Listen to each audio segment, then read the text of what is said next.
Hello, my PR 100 students. This is considered PR 100 Lesson 1, Section 2.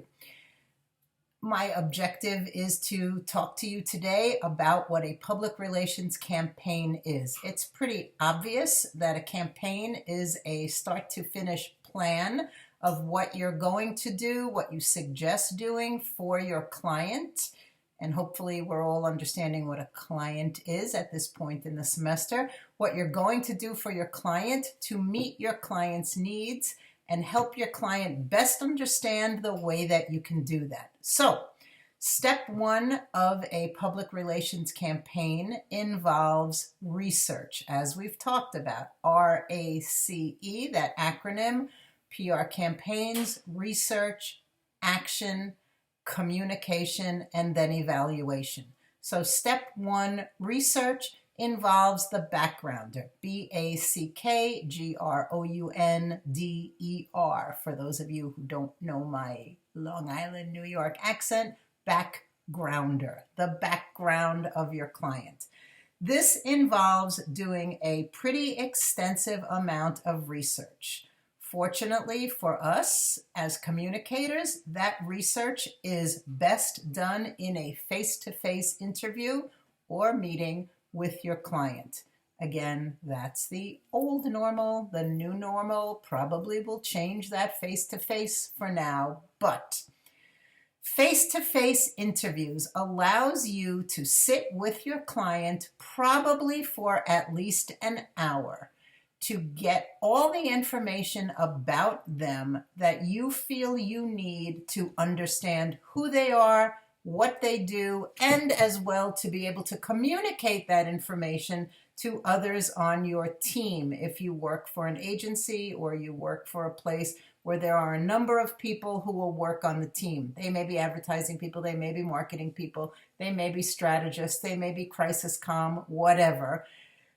The backgrounder gives you all of the information that you need about the client. Now, interestingly enough, it includes business information as well as personal information.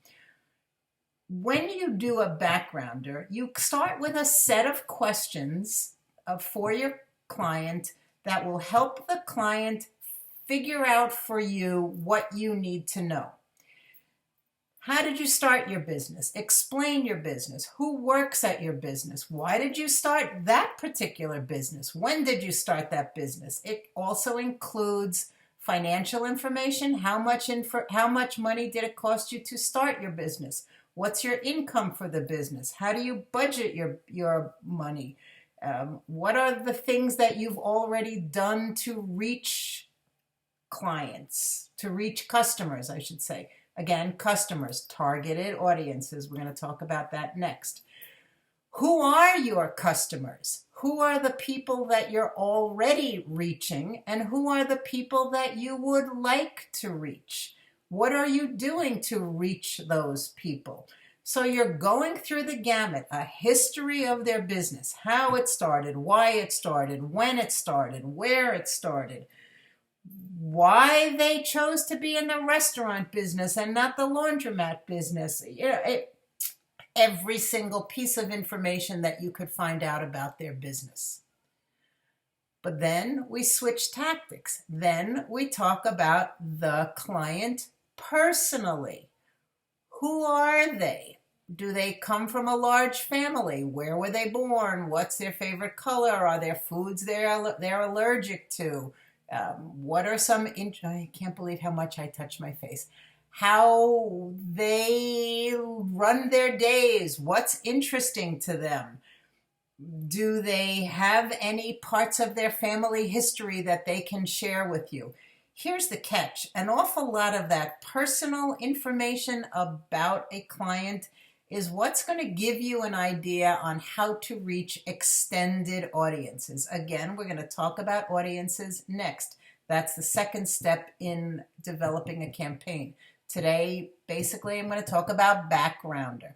But those audiences, for example, if a client uses a rowing machine every day, or has found that their health is better if they run marathons, or if they've developed a fundraising campaign because their mother has breast cancer or their grandfather died from heart disease or something like that.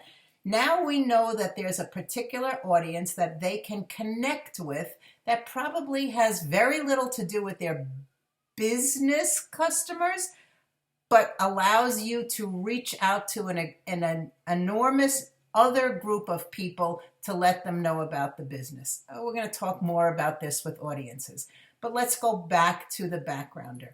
Personal information about the client. Do they have one blue eye and one green eye? Are they from a family of 11 children? Did their grandparents immigrate from Libya? All of that information. Do they always have Sunday dinner with their family? Do they, whatever, you can find out about them personally. What's their favorite color? Why is that their favorite color?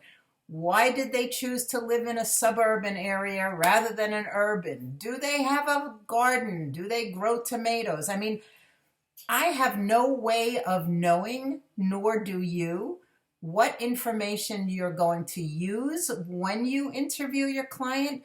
But the best thing I can tell you is the more, the better. The more information you have about that client, the more you're going to be able to figure out how to develop action points and audience points and how you're going to reach different sets of customers, of targeted audiences for your client. So if this were a old normal semester, I would give you the assignment at this point to choose a client. Now, you can choose to do this. It's all up to you, and I'm more than happy to discuss with you personally on whether you want to or whether you don't want to. But I'm going to tell you that I think it would be inhumane of me to require you to do assignments as if this were a regular Tuesday, Thursday class in a usual semester. So I'm going to talk to you about if you want to. Again, there are people in this class who are PR majors who are going to go on to the next class in the public relations curriculum. And there are people in this class who are taking this as an elective because they have some interest in it. So I'm going to give you certainly an opportunity to do assignments with absolutely no requirement from me that you do them. You and I are going to talk like human beings to each other. I'm no longer the professor, and you are no longer the students. Oh my God, I can't believe okay, I hate looking at myself. Let's just put that aside. So I'm not going to require you to do anything. You and I are going to talk about how you think you can best handle getting through this semester. So again, you are going to email me and let me know if you have any questions about my lectures and how you wish to go forward. So let's talk about if I wanted to, or if you wanted to do part 1 of creating a campaign for PR 100. Step 1, you choose a client. That client is someone who you are particularly interested in. It could be a family member who started a business. It could be a roommate, if there are still any roommates, a roommate who has the intention of starring on Broadway someday. It could be a place where you work, a business where you were employed, a summer camp where you have gone or whatever. It could be a person you know who you think is really interesting and who you think other people would like to know about.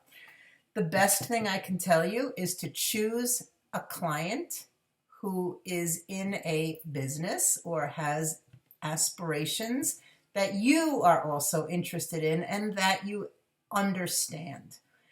I've had students choose, for example, their father's business, and their father is a insurance actuary.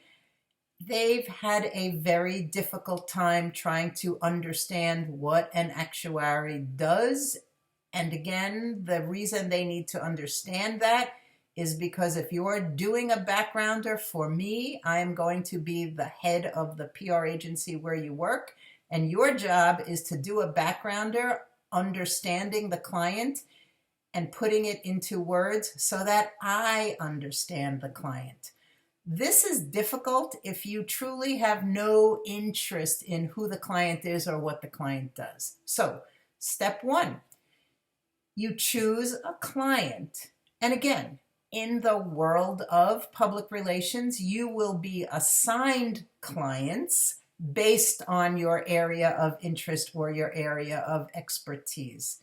So, we're faking it at this point. You're choosing a client that you know and like and understand and have some idea about what you could possibly do to bring this client forward in a public relations sense. Okay? Public relations sense, creating relationships with different publics. What does this client want to do? Or who is this client?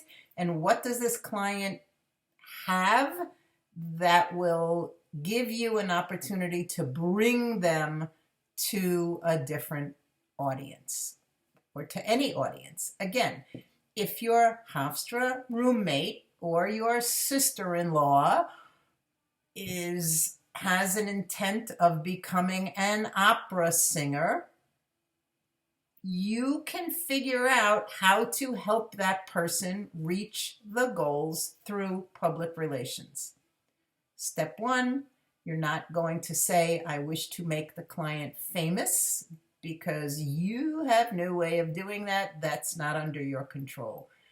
We're going to talk more about that when we talk about objectives. So, step one, choose your client, someone who you are interested in, someone who you can sit down with face to face and talk to for about an hour, getting to know them.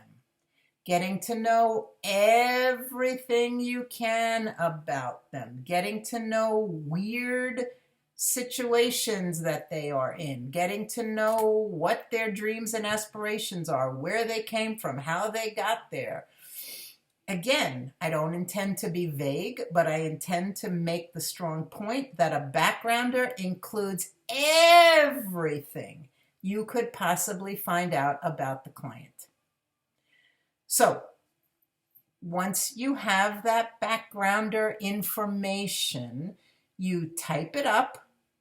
What format do you use? I prefer essay format. I sat down and I spoke with, and here is what they told me. And maybe you do subheads, their growing up years, their business plans, their whatever. I've had students who have done question, answer, question, answer, question, answer for their backgrounder. That's okay with me too. I would love to see that you do it in a way that makes your client interesting and understandable to me or to whomever your agency head is. You share this information with your client after it's all said and done, after you've all typed it up. And your client has an opportunity then, as we know with any interview, to add, to subtract, to tell you that you didn't lean on this part hard enough, or I don't know that you really want to include this part. Again, your job is not to expose your client. Your job is to make it comfortable so that you, the client, and whomever you're sharing that backgrounder with know who the client is and what the client wants. If this were a class where I were forcing you or assigning you this backgrounder, I would tell you it is the most work that you will do for this class. A backgrounder should be at least 7 to 10 pages long. and should encompass at least 1 hour of interviewing with the client. Now, do I know that you've done an hour? No. Do I know that you can only get 8 pages and not 10 out of it? Sure. But again, not to be vague, the entire point of the backgrounder is to let me know what you know about the client so that together we can form the next portion of the campaign. And the next portion of the campaign will be your objective, what it is you want to do for your client. So I'm going to sign off on PR 100 Lesson 1, Section 2. That was about 16 minutes, 18 minutes, something like that, which I think probably is as long as you care to listen or even look at me, basically as long as I care to look at myself. So I'm going to leave you with this. Number 1, make sure that you have responded to me on PR 100 Lesson 1-1 about if you wish to be included in the Zoom meetings that we hold live with public relations professionals. If this is something you're interested in, it's an exceptional way for you to meet face-to-face, sorta, with PR professionals who will talk you through doing their job. You want to know more about this, go on the Hofstra portal, and I just deleted that call. I muted the ringer. Go on the Hofstra portal, read the description of PR 114, and let me know what you think. So number 1, let me know if you indeed wish to be included in the Zoom meetings. Number 2, once you've listened through this PR 100 Lesson 1-2, which is the backgrounder, comment to me on email. You could also comment to me on YouTube comments. Comment to me on email and let me know what you think, what you want to do, how I can go forward. I'm more than happy to FaceTime or Skype or be in touch with you personally, phone, email, however we're going to do it, and figure out the next steps. So signing off now for PR 100 Lesson 1-2, which is the PR campaign backgrounder. We'll be in touch. Stay safe. More importantly, stay sane, and know that I really, really want this all to work best for you. Talk soon.